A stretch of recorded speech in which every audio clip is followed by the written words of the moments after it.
좀 더 효율적인 효율적으로 인수인계 및 업무 처리가 더 가능하다고 질문 다시 한번 드릴게요. 같이 일하실 때 일의 생산량을 달성 못하시는 분들이 많이 있으셔요. 지금 면접 앞둔 기분은 어떠세요? 되게 떨리는데 그래도 오늘 제 문제점을 좀 알아갈 수 있는 시간이 됐으면 좋겠습니다. 어제 잠은 좀 주무셨어요? 많이 못 잤습니다. 네, 그러면은 들어가겠습니다. 네, 오늘 지원자 대기업 공정기술 직무에 지원했습니다. 네. 이력부터 말씀드리면 지방대 출신입니다. 학점이 그렇게 높은 것도 아니고 그렇게 네. 낮은 것도 아니네요. 무엇보다 경력이 방학 중에 2달? 그거 외에는 경험이 없고 그 이후에는 경험들을 쌓기보다는 교육 실습에 집중을 했던 것 같습니다. 그래서 과연 도움이 될까? 그런 것들 검증해봐야 될 것 같습니다. 네, 그럼 저희 면접 시작할 텐데 먼저 안녕하십니까? 인사로 시작하겠습니다. 차렷 인사. 네, 안녕하십니까. 1분 자기소개 시작해주세요. 전자 공정기술 지원자 전혜성입니다. 저는 생산직 오퍼레이터로 일하면서 주로 매뉴얼을 작성하였고 그리고 설비 유유 시간을 25% 줄여 목표 생산량을 1인 생산량을 달성할 수 있었습니다. 또한 저는 웹사이트 해커톤에 참가하여 데이터베이스를 처리를 맡았고 최우수상을 수상할 수 있었습니다. 그 과정에서 고객 감정 키워드에 기반한 서비스를 작성하면서 데이터를 처리하는 과정에서 좀 아이디어에 높은 점수를 받을 수 있었습니다. 저희 공정기술 직무 지원 직무에서도 저의 이런 데이터 처리와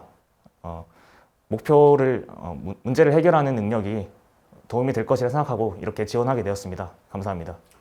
해커톤 경진대회에서 어떤 고객의 서비스나 키워드들을 발견하셨어요? 우선 시중의 서비스를 분석하여서 감정 키워드를 반영한 서비스가 없다는 것을 좀 확인할 수 있었습니다. 그를 통해서 주요한 감정 키워드를 5가지 정도, 기쁨과 슬픔, 우울할 때 이런 식으로 감정 키워드를 분석하여 분류할 수 있었습니다. 분석하신 키워드 양은 얼마나 되세요? 저희가 대략적으로 30에서 50여 가지 정도의 데이터를 다뤘는데 아무래도 시간의 한계가 있다 보니까 그 정도 제한이 있었던 것 같습니다. 저희 회사 오셔서도 시간에 한계 있으면 어떡하시죠?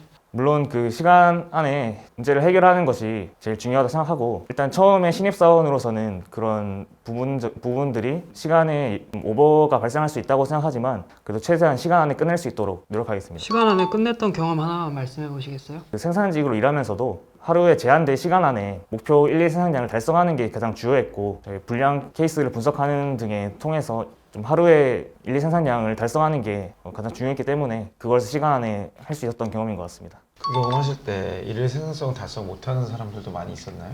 아무래도 당시에 설비가 새로 셋업되는 초기 셋업 기간이었고 그 과정에서 저는 기존에는 그런 교육이 구두로 진행되었던 것이 제가 좀 매뉴얼을 작성을 하면은 좀 더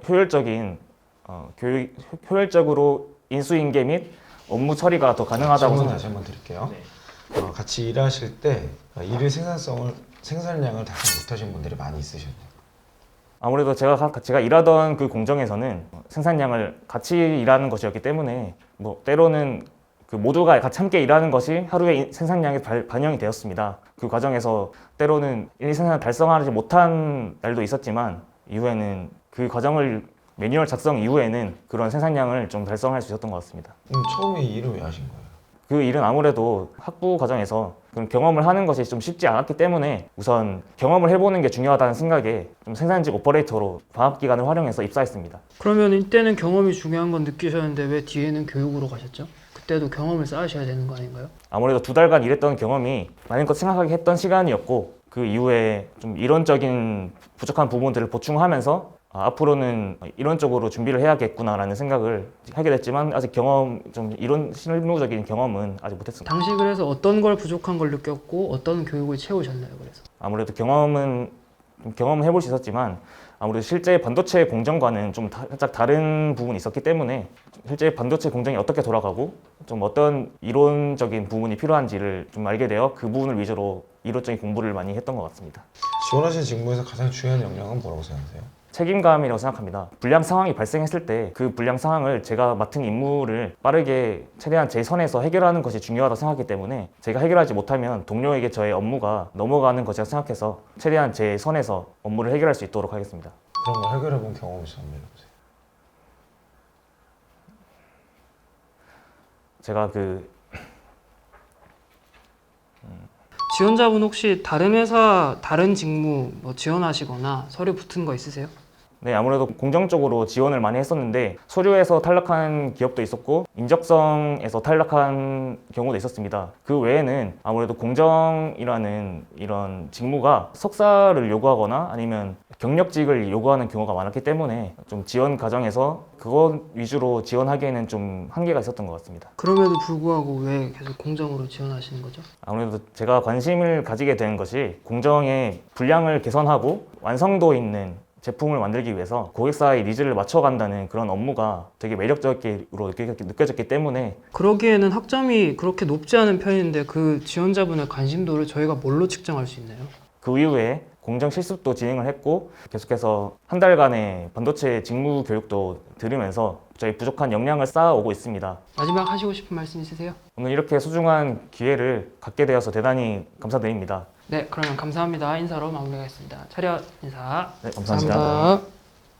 저는 먼저 경험 정리가 두 가지 다 안 됐다. 해커톤이랑 매뉴얼 문서화했던 것들인데 그 중에서 계속 분석을 강조를 해주셨어요. 분석이란 키워드를 제시한 것 치고는 분석 양도 부족하고 분석 프로세스도 너무 부족해가지고 경험 정리가 전혀 안 됐구나. 직무 선택을 하게 된 계기가 뚜렷이 안 보여서 뭐 경험이나 그걸 정리하는 거나 다 이게 반영된 게 아닌가 생각이 들고, 뭐 무슨 질문을 해도 좀 정확하게 딱 답변이 다 안 되고 좀 얼버무리게 돼서 쉽지 않을 것 같다는 생각이 드는데, 실제 면접 본 거랑 좀 난이도라 그래야 되나? 어땠던 것 같아요? 압박이 좀 더 많았던 것 같습니다.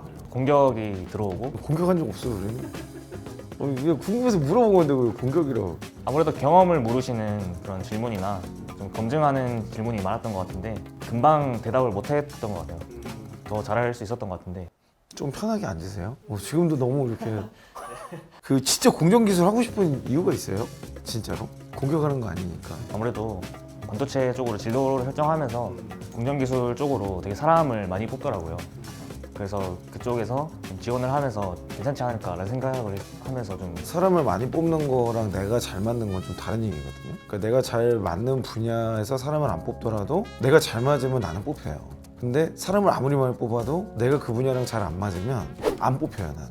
그래서 그거를 저는 좀 맞췄으면 좋겠고, 그 이야기하는 거에서 공정기술에 대한 계기가 전혀 없어요. 느껴지지도 않아. 딱 그냥 그 느낌이에요. 가고 싶어. 왜 반도체냐도 없어. 그냥 일단 대기업 가고 싶어. 근데 여기가 많이 뽑는데. 그래서 지원한 좀 그런 느낌이 들어요. 그러니까 이게 뭐 명분이 있어야 뽑더라도 뽑고 뭐 할 거 아니에요. 근데 그 명분이 조금 약한 느낌이 들어요. 면접에서의 이슈는 답변이 너무 이렇게 두 갈씩이라고 해야 되나? 1 더하기 1은 뭐예요? 그러면 2입니다. 왜 그러냐면 이렇게 가야 되는데 1 더하기 1은 뭐예요? 라고 물었는데 더하기라는 개념으로 말할 것 같으면 뭐 이러면서 뭐 더하기를 잘하는 사람도 있지만은 빼기가 더 중요할 때도 있고 뭐 이런 식인 것 같아요. 그러니까 두 갈씩으로 먼저 이렇게 탁 답변을 하고 그 당시 상황이나 생각들을 이야기하는 게 중요한데, 제가 중간에 말 끊었잖아요. 인수인계 및 업무 처리가 더 가능하다고 질문 다시 한번 드릴게요. 그게 아니라 잘 못하는 사람도 있었냐? 나는 그래서 있었다 그러면 그 사람들과 당신의 차이가 뭐라고 생각하냐? 이거 물어보고 싶었거든요. 이게 다음에 물어보고 싶은 게 진짜 질문인데 계속 앞에서 다른 얘기를 하니까 질문을 못 하겠더라고. 결국 못 물어봤어요. 좀 동문서답 같은 형태로 돼서 좀 아쉬웠다. 그 직무랑 산업의 좀 기술적 전문성은 면접에서 계속 좀 어플했으면 좋겠는데, 아르바이트 했고 교육 받을 수 있는 거 받아왔다. 그거 이상이 좀 안 느껴지더라고요. 그 교육을 받았던 것도 뭐 사실 뭐 할 수 있는 게 별로 없잖아요. 그 안에서라도 어떤 교육에서 이런 거를 뭐 한번 적용해보고 싶었다든지, 그리고 좀 구체적인 내용들을 몇 가지 준비하면 더 좋았겠다 생각은 들어요. 고민의 내용을 적으신 거 보니까 지금 어디 붙을 것 같아. 뭐 결과 아직 안 나왔지만 가야 되냐 말아야 되냐 고민이 있으신 것 같아요. 뭐 그러면 어떻게 해야 됩니까? 이거 뭐 알고 계신 것 같은데 이미?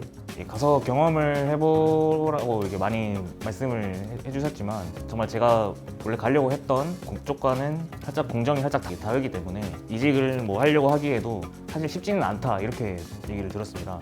중고신입이라는 방식이 있죠. 그러니까 이직은 경력 대 경력이니까 일이 속성이 좀 맞아야 넘어가는 면이 있지만, 중고신입은 회사 돌아가는 거 그리고 제품이 제조되고 그 생산되는 과정을 한번 봐봤던 거는 업무가 딱 맞지 않아도 저는 충분히 필살기가 될 것 같아요. 그런 맥락에서 저는 굳이 여기서 더 도전을 더 한다고 뭐가 달라질까? 했을 때 솔직히 저는 잘 모르겠어요. 그렇게 해서 좋은 결과를 얻기보다는 공백기를 더 길게 얻으시는 분들이 많았던 것 같고, 그래서 뭐 제 조언은 명확합니다. 그러니까 선택은 본인이 하세요. 공백기를 얻을 것이냐, 한 번 더 도전해 볼 것이냐. 그 상황에서 저는 공백기가 더 생기는 게 저는 더 우려가 됩니다. 그래서 그런 부분들은 참고하셔서 최종적으로 좋은 결과 있었으면 좋겠네요. 뭐 궁금하신 거 있으세요? 너무 듣기 싫은 얘기 제가 다 해버렸죠. 확실히 좀 더 체계적으로 대답 준비를 더 해서 왔어야 됐을 것 같은데 생각보다 제 대답을 많이 못한 것 같아서 그게 너무 좀 아쉬웠습니다. 이런저런 경험들을 충분히 분명히 있었는데 그런 대답을 잘 못한 것 같아서 그게 좀 아쉽게 느껴졌습니다. 그래도 확실히 그래도 일단 가보는 게 좋은 결과가 있다면 가보는 게 맞는 거 같다는 생각이 들었고요. 제가 정말 이런 쪽으로 맞는지 진짜 일해봐야 좀 느끼는 게 있을 것 같다는 생각이 들어서 일단 말씀대로 어느 정도 반반 고민을 하고 있었지만 가는 게 맞지 않겠나 하는 생각이 계속 하고 있습니다. 일단 지금 충분히 잘하고 있지만 더 열심히 해서 경험을 쌓아보는 게 중요할 것 같고 일해보면서 정말 이쪽이 나에게 맞는지 파악을 해보자. 앞으로도 파이팅해서 정말 원하는 결과를 얻을 수 있도록 열심히 해보자. 파이팅. 네. 수고하셨습니다. 네.